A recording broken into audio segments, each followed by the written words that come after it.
কৃষ্ণকান্ত সন্দিকৈ ৰাজ্যিক মুক্ত বিশ্ববিদ্যালয়ৰ অধীনত যোৰহাট জে.বি. কলেজত 2025-26 বৰ্ষৰ BA, MA আৰু ডিপ্ল'মা পাঠ্যক্ৰমৰ এডমিশ্যন চলি আছে।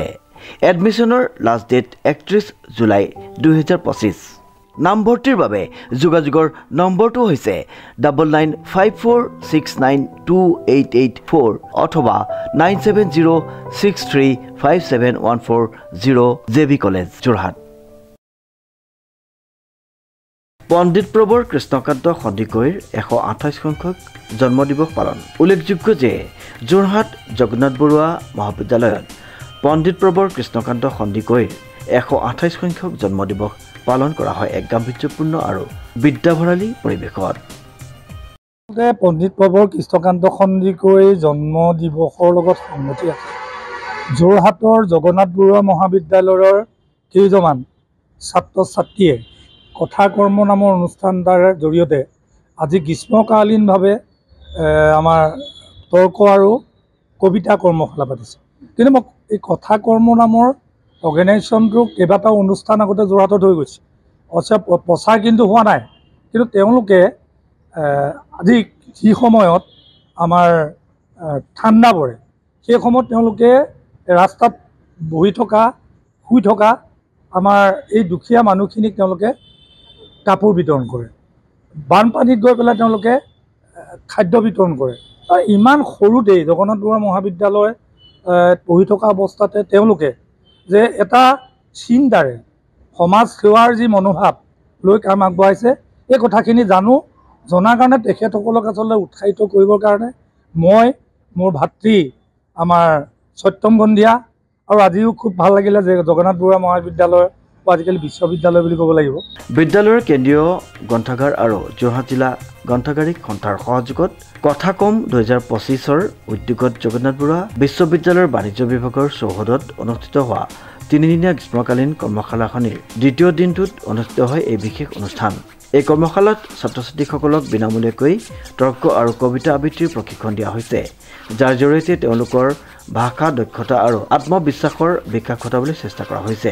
অনুষ্ঠানত অতিথিসকলে ছাত্ৰ ছাত্ৰীক আহ্বান জনাই পণ্ডিত কৃষ্ণকান্ত সন্দিকৈৰ আদৰ্শ অনুসৰণ কৰি জীৱনত উচ্চ লক্ষ্য স্থাপন কৰিবলৈ কথা কৰ্ম 2025-ৰ উদ্যোগতে আয়োজন কৰিছোঁ। জগন্নাথ বৰুৱা বিশ্ববিদ্যালয়ৰ কৃষ্ণকান্ত সন্দিকৈ কেন্দ্ৰীয় যি গ্ৰন্থাগাৰৰ সহযোগত আয়োজন কৰিছোঁ। আমাৰ এই প্ৰশিক্ষণটো সম্পূৰ্ণ বিনামূলীয়াকৈ আয়োজন কৰিছোঁ। আমাৰ কথা কৰ্মৰ এটা মূল উদ্দেশ্য আছে যে কৰ্মই গতি, শব্দই সূচনা কৰ্মই গতি। আচলতে আমি এতিয়া বৰ্তমান সময়ত যি সমাজত এতিয়া যিকোনো ক্ষেত্ৰতে আমাৰ যুক্তি লাগে, আমি যুক্তি হ'বলৈ নৱপ্ৰজন্মক এতিয়াৰ পৰাই আকৰ্ষিত কৰিব লাগিব। সেয়েহে আমি তৰ্ক কৰ্মশালা দিছোঁ। আৰু বৰ্তমান সময়ত সাহিত্য চৰ্চাৰ ক্ষেত্ৰত কবিতা আবৃত্তিৰ যি চৰ্চা বৰ্তমান সময়ত মানে নাইকিয়া নিচিনা হৈ পৰিছে, সেই আকৌ পুনৰ উদ্ধাৰৰ ক্ষেত্ৰত আমি এনেকৈ কৰ্মশালা আয়োজন কৰিবলৈ চেষ্টা কৰিছোঁ। আৰু ভৱিষ্যত দিনত কথা কৰ্মৰ উদ্যোগত আমি যোৰহাটৰ জনসাধাৰণৰ কাৰণে বহুকেইটা কাৰ্যসূচী হাতত ল'ম। বাটৰ নাটৰো আমি চেষ্টা কৰিছোঁ। খুব সম্ভৱ আগষ্টৰ প্ৰথম সপ্তাহতে আমি 3খনমানকৈ বাটৰ নাটক আমি কৰিম বুলি সিদ্ধান্ত লৈছোঁ।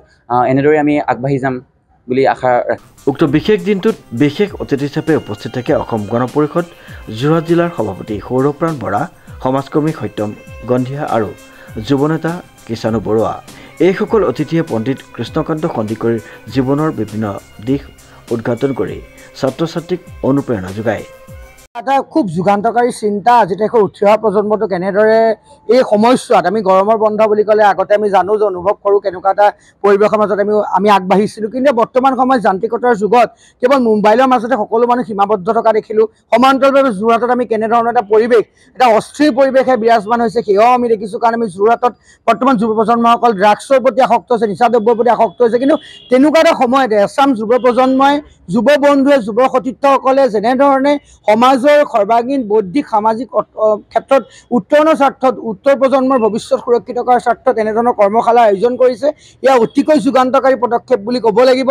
আৰু এই উঠি অহা প্ৰজন্মতে কথা কৰ্ম নামৰ এই গোষ্ঠীটোৱেই আহিব লগা দিনকেইটাতো যাতে সমাজৰ যি উত্তৰ প্ৰজন্মৰ ভৱিষ্যতৰ কাৰণে তেওঁলোকে নতুন নতুন কিছুমান পদক্ষেপ ল'ব বুলি আমাৰ বিশ্বাসী। আৰু হৈ যোৱা সময়ছোৱাতো তেওঁলোকে যথেষ্টখিনি পদক্ষেপ গ্ৰহণ কৰিছে।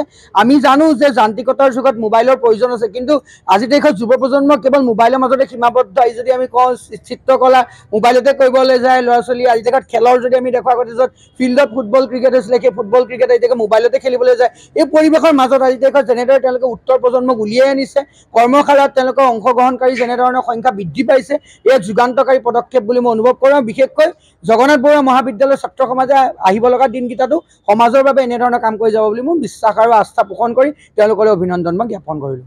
অনুপম বৰাৰ ৰিপৰ্ট নিউজ নাও।